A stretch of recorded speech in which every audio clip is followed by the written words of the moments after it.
Hello student, welcome to my YouTube channel excellent success group. तो student, आज हम discuss करेंगे क्लास 9 में चैप्टर 8 क्वाड्रिलेटरल के इंपॉर्टेंट क्वेश्चन नंबर 91 में बोला गया है a square is inscribed in isosceles right triangle.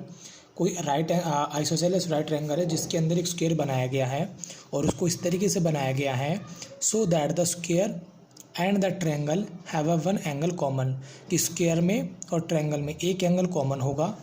Show that the vertex of the square opposite to the vertex of the common angle, यानी कि जो कॉमन एंगल होगा उसके सामने वाला अपोजिट वर्टेक्स एंगल होगा वो उस right isosceles right angle triangle की हाइपोटेन्यूज को बाइसेक्ट करेगा। ये बात हमें प्रूफ करके दिखाओ। तो देखो, इसकी जो फिगर है वो कुछ इस तरीके से है। पहले मेरा ये आइसोसेलेस राइट एंगल ट्रायंगल हो गया, ठीक है, इसका नाम दे दिया मैंने ABC। और इसमें स्क्वायर जो बनाया गया ना वो इस तरीके से बनाया गया ताकि ट्रायंगल में, और ये राइट ट्रायंगल है, ट्रायंगल में और स्क्वायर में एक एंगल कॉमन होना चाहिए, ठीक है। अब देखो, स्क्वायर का ईच एंगल कितने डिग्री का होता है? 90 डिग्री का। स्क्वायर का ईच एंगल होता है 90 डिग्री का।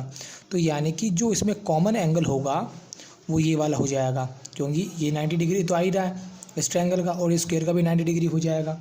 इसका नाम दे दिया मैंने DEF। फिर ये बोला गया है कि जो दोनों में कॉमन एंगल है यानी कि एंगल ए के अपोजिट वाला जो एंगल है यानी कि एंगल ई जो पॉइंट है वो इस हाइपोटेन्यूज को बराबर हिस्सों में बांटता है। मतलब जितना CE है उतना मेरा BE है। ये बात हमें प्रूफ करनी है, ठीक। तो सबसे पहले लिखता हूँ गिवन में इन ट्रायंगल ABC, जिसमें एंगल ए मेरा 90 डिग्री का, एक रीज़न तो ये। दूसरा ये था आइसोसेलेस ट्रायंगल जिसमें दो साइडें इक्वल होती हैं। तो यानी कि मेरा जितना AC है उतना मेरा AB होगा। इसे मैंने नंबर 1 मान लिया। FEDA ये मेरा कौन है? Square. FEDA is a square. अगर स्क्वायर है तो इसकी चारों साइडें क्या होंगी? इक्वल होंगी। चारों साइडें इक्वल होंगी। तो इसका जो AF है वो इक्वल होगा FE के, इक्वल होगा DE के, इक्वल होगा AD के। इसे मैंने नंबर 2 मान लिया। हमें 2 प्रूफ करना है कि जो वर्टेक्स के कॉमन एंगल के सामने वाला वर्टेक्स यानी कि E हाइपोटेन्यूज को बाइसेक्ट करता है। मतलब जितना मेरा CE है उतना मेरा BE है। ये बात हमें प्रूफ करनी है। तो इसे प्रूफ करने के लिए मैंने लिया, देखो मेरी जो AF है और AD है दोनों इक्वल है, तो मैंने रखा AF इक्वल टू AD। ये तो मेरे को इक्वेशन नंबर 2 में दे रखी थी। इसे मैं 3 मान लेता हूँ। फिर 1 में से माइनस कर देता हूँ 3 को। इक्वेशन 1 में से माइनस करता हूँ 3 को। तो यहाँ कौन है? AC minus AF। यहाँ कौन है? AB minus AD। ऐसा करने से क्या हुआ? देखो, AC में से AF माइनस कर दूंगा तो क्या बचेगा? CF। यहाँ रखा मैंने CF। AB में से AD माइनस कर दूंगा, क्या बचेगा? BD। इसे मैंने नंबर 4 ले लिया। मैंने ऐसा क्यों किया? क्योंकि अगर मैं इन दोनों ट्रायंगल को कॉन्ग्रुएंट प्रूफ कर देता हूँ और कॉन्ग्रुएंट हो जाएंगे तो बाय सिम्प्लिसिटी के थ्रू CE बराबर हो जाएगा BE के। तो इन दोनों ट्रायंगल को मैंने बनाया, triangle CFE and triangle EDB। देखो ये 90 डिग्री है तो ये भी मेरा कितने डिग्री का होगा? 90 डिग्री का कॉरेस्पॉन्डिंग एंगल है 90 डिग्री। और स्क्वायर में ईच एंगल 90 डिग्री का होता है, ये 90 है तो ये भी क्या होगा? 90 डिग्री होगा। तो 90 डिग्री होगी, एक रीज़न। CF बराबर है BD के, अभी मैंने प्रूफ किया है। जो FE है वो साइड ऑफ स्क्वायर है। जो मेरी DE है वो भी तो साइड ऑफ स्क्वायर है। देखो ज़रा, मेरा जो AF था वो इक्वल है किसके? DE की। ये रहा साइड ऑफ स्क्वायर है। इस रूल से मेरे दोनों ट्रायंगल क्या होते हैं? कॉन्ग्रुएंट होते हैं। तो यहाँ लिखा मैंने in triangle CFE and triangle BDE ले लिया। CF बराबर DB के, कहाँ से? फ्रॉम 4 से। दूसरा reason, angle CFE equal angle BDE के, दोनों क्या है? 90 डिग्री के। दूसरा रीज़न। तीसरा, FE इक्वल है DE के, फ्रॉम 2 से। या तो फ्रॉम 2 लिख सकते हो या साइड ऑफ स्क्वायर ये भी लिख सकते हैं। साइड आई एंगल आया साइड आई। इस रूल से ट्रायंगल CFE कॉन्ग्रुएंट होगा ट्रायंगल BDE के by side angle side, congruency criterion congruent हो गए। और कॉन्ग्रुएंट ट्रायंगल के सारे पार्ट इक्वल होते हैं बाय CPCT के थ्रू। CPCT का मतलब होता है corresponding part of a congruent triangle are equal. अगर दो ट्रायंगल कॉन्ग्रुएंट है तो उनके सारे पार्ट इक्वल होंगे कॉरेस्पॉन्डिंग। CE बराबर हो जाएगा मेरा BE के, CE बराबर हो जाएगा BE के बाय CPCT के थ्रू। और इसी के साथ मेरा क्वेश्चन नंबर 91 यहाँ पे कंप्लीट होता है। तो अब हम डिस्कस करेंगे क्वेश्चन नंबर 92 को। 92 को पढ़ते हैं।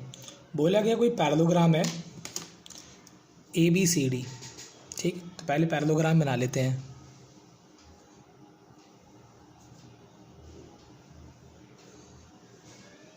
ये मेरा पैरेललोग्राम हो गया जिसका नाम रखा मैंने ABC एंड D। बोले कि AB 10 सेंटीमीटर है, लो जी AB 10 सेंटीमीटर है, ठीक है।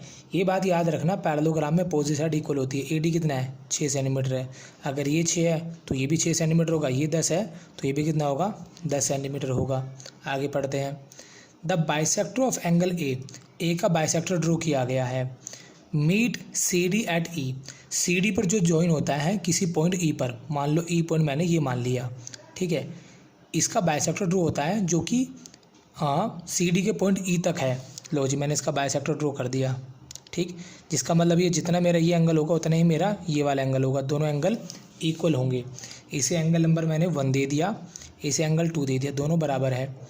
बोला गया फिर आगे bisector of angle ADE, AE and BC को बढ़ाया गया F तक।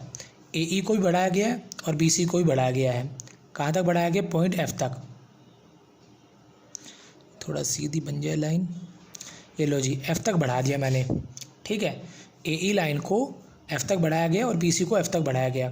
Find the length of CF, तो बताओ CF की लंबाई कितनी होगी, हमसे ये वाली चीज़ पूछी गई है, ठीक।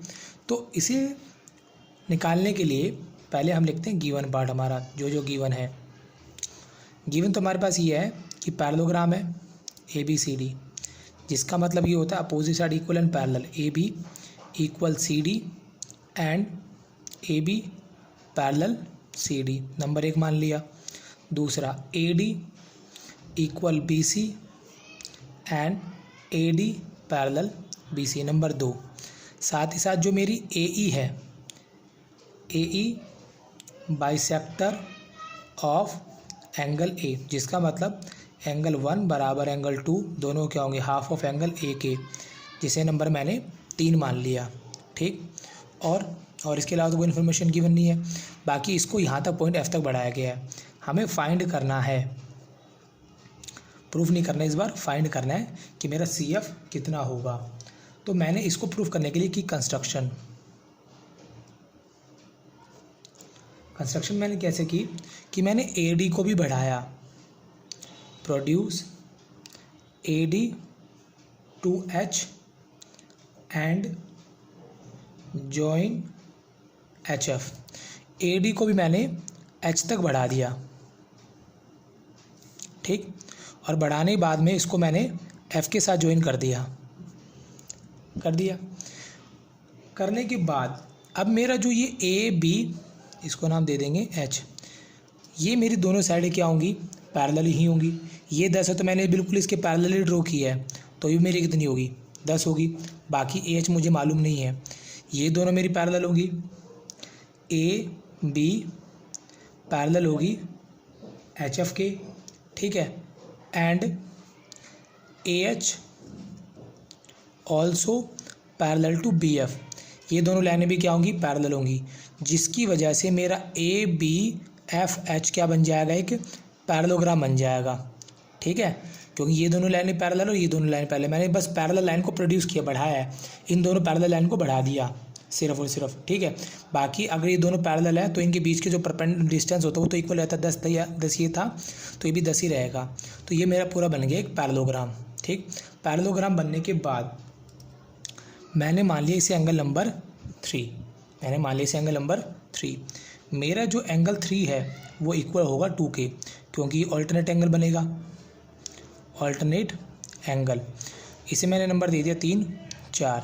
एंगल 3 बराबर होगा एंगल 2 के, ठीक। और हमें क्वेश्चन में गिवन था कि ए किसके बराबर है, 2 के, तो यहाँ लिखा मैंने फ्रॉम 3 and 4। 1 बराबर 2 के और 2 बराबर 3 के, तो यानी कि एंगल नंबर 1 और एंगल नंबर 3 दोनों बराबर होंगे।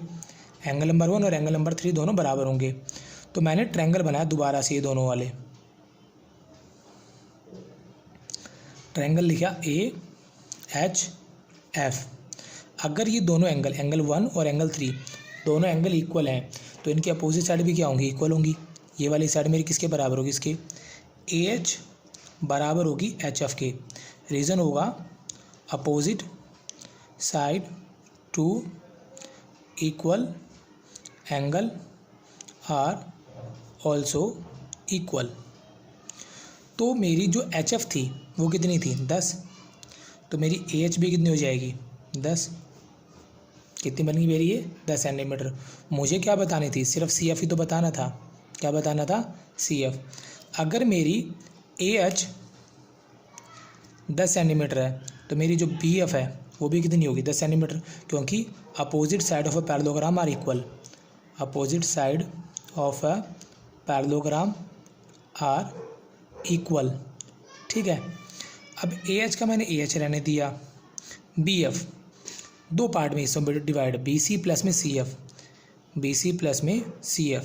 AH कितना है मेरा 10, BC कितना था 6, निकालना कौन है, CF। प्लस का ट्रांसपोज होगा किसका, किसका आ जाएगा, माइनस का। माइनस किया कितना आया, 4। तो यानी कि मेरी CF की जो वैल्यू होगी वो होगी 4 सेंटीमीटर। और इसी के साथ मेरा क्वेश्चन नंबर 92 यहाँ पे कंप्लीट होता है। उम्मीद करता हूँ स्टूडेंट आपको क्वेश्चन समझ में आ गया होगा। अगर आपको वीडियो अच्छी लगी तो वीडियो को लाइक करें, शेयर करें, कमेंट करें और इस चैनल को जरूर सब्सक्राइब कर लें। मिलते हैं अगले वीडियो में। Okay, bye bye, thank you.